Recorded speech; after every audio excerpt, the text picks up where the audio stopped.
So next we're going to move on to the row pattern.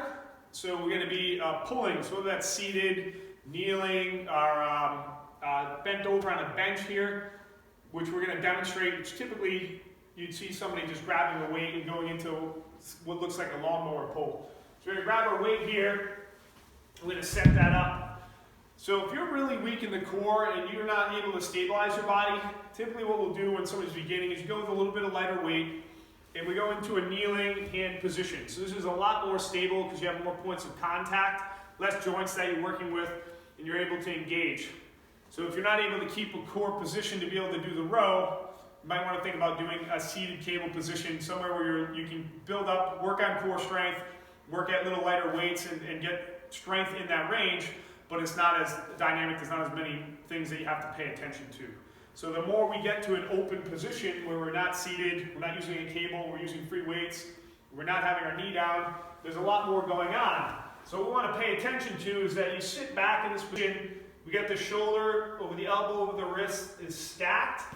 We're a nice neutral spine, kind of pinning those shoulders back, squeezing a little pinch in the shoulder blades, engaging the abdomen, and then we're going to pull wrist to rib cage, keeping that elbow off the body a little bit, so we have room to be able to retract that shoulder.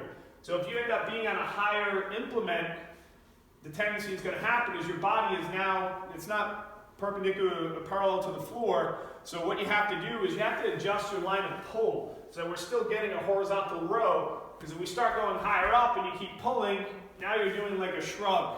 So you'd end up having to just kind of adjust the weight a little bit, put the weight out in front of you a little bit, and just adjust the line of pull to be able to match the angle of your back so you can stay with that horizontal pull, unless you're intentionally trying to do that. Most people are not intentionally trying to do that, they're working on a row. Because we can work rows and pull downs at different angles, but you just got to understand what you're doing.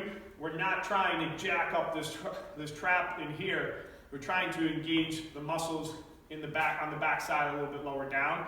So understand what you're doing while you're doing it. If you already have chronic tension up here, a lot of neck pain, and then you start kind of ripping into that and using those muscles to stabilize the shoulder, you're going to end up with some problems there. All right, so just keep that in mind when we're performing that horizontal row.